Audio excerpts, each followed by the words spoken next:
Hi, everyone. Hello. Ray Franz, page 271 of In Search of Christian Freedom, discussing under the subhead Generalization and Categorization. This approach allows for viewing all other professed Christian religious affiliations as intrinsically bad. By finding fault with certain of the religion's teachings, the religion in its totality can now be viewed as unclean, and any person affiliated with it is also unclean, outside God's favor. This approach makes even membership in the YMCA a disfellowshipping offense. The fact that I think that there is something unchristian in a religion, hardly gives me the right to judge all its members as totally unacceptable to God. This is following the principle of guilt by association, a principle that was used against Jesus by religious leaders, and we'll read some of those passages at the end. Following this principle, it does not matter what kind of person the individual may be, what his personal beliefs are, how much devotion he personally shows to God's Word, how high the standards are by which he lives. Unless he ceases affiliation with any of such religious groups and takes up membership within Jehovah's Witnesses, he will be destroyed by God at the time of the Great Tribulation. Paradoxically, when individuals associated with Jehovah's Witnesses find some of their own organization's teachings to be unscriptural or its practices to be unchristian, they are told that they should not be overly critical, should not expect perfection, should stick with the organization, waiting on God eventually to clear matters up. Generalizing and categorizing are particularly prominent in matters of employment, as has been seen. In many cases, the factor that determines whether a particular employment is ruled acceptable or not is not what the work performed actually is, but whether it is supervised by, paid by, or performed on the property of a religious organization or a military organization. At Romans chapter 13, verse 4, the Apostle Paul wrote of the superior authority of government, quote, "It is God's minister to you for your good. But if you are doing what is bad, be in fear, for it is not without purpose that it bears the sword. For it is God's minister, an avenger to express wrath upon the one practicing what is bad." The sword of the superior authority in Paul's day was the military, for there was no separate police force operative in his time. The purpose of the Roman army in Palestine was to maintain the Pax Romana, which means in Latin the Roman peace.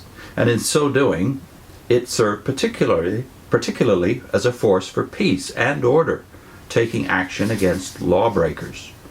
It may be noted that in Paul's own experience, it was the military that rescued him from the angry mob in the temple area. It was the military that protected him from an assassination plot and provided him safe conduct to Caesarea. To this day, military forces often are more active in maintenance of law and order in times of crisis than they are in warfare.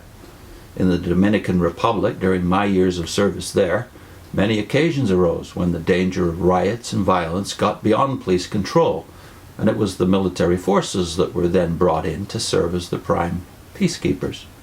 While one may rightly feel conscientious objections to the wrongs involved in military aggression and bloodshed, and to participation in these, that does not justify a refusal to recognize any beneficial service performed by military forces or provide the basis for categorizing everything connected with the military as inherently, automatically, and totally bad, so that any contact therewith is contaminating, making one blood guilty. Now, in the paragraph where he introduces guilt by association, he has two scriptures listed where that principle was used by critics of Jesus to blast into him. So the first one was Matthew 9, verse 11.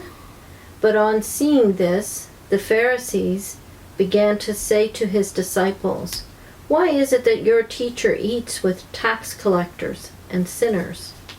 And the second reference was to chapter 11. Verse 19. which reads, "The Son of Man did come eating and drinking. Still people say, 'Look, a man gluttonous and given to drinking wine, a friend of tax collectors and sinners. All the same, wisdom is proved righteous by its works.'" Yeah, as you live in the Watchtower, you realize the extent to which that colors all your thinking. Even about things like thrift shops and charities, Yeah. not to mention other religions. Yeah, I would never go into a Salvation Army thrift shop, but I would go into Goodwill, because the one had a connection with the church. Even though, afterwards I'm finding out, their prime concern were the street people, poor people, giving support to them. And yet I could not go in and buy anything there. And then I remember too with I worked for my father, and you couldn't give anything to charity because there was always this possibility of it being connected to the church. So something like World Vision, even though we could see they were doing good work, we wouldn't give to it because they were a Christian organization. Overtly a Christian organization in those days. Yeah. So, and other charities too, because there was always that suspicion that they might be connected with some church group. You only gave to the Watchtower. And this, paradoxically, I couldn't help but mark his gentleness here. Yeah, we're not allowed to correct or criticize the Watchtower because God will always sort it out. You don't get ahead of God's organization. This is God's organization. But you can't apply the same principle to Christendom. If Christendom was guilty of crusades and bloodletting 800 years ago, or in the recent World War, all Catholics and all Protestants are somehow blood guilty for what their ancestors might have done. Or if there's any kind of scandal attached to a person in the church, it becomes the whole church is like that, or condones it, or is promoting it. You can imagine how I don't remember that any Christian that we criticize habitually, door to door, even in our Bible studies, I don't remember that any Christian ever turned it around on me and said, "Guilt by association. So are you guilty of false prophecy because Charles Russell is, or J.F. Rutherford?" And by the extension of this guilt by association, you should be stoned to death for being a false prophet and a blasphemer. And when you see that Christ was condemned for the same thing, he was being condemned as guilty because of his association. Yeah, would the Watchtower have done the same? Jesus is hanging out with bad associates. Yeah, why are you hanging out with those guys? They're marked. Or disfellowshipped. Shouldn't hang out with them. In the next segment, more about the thinking, the application of guilt by association to politics and, of course, to religion.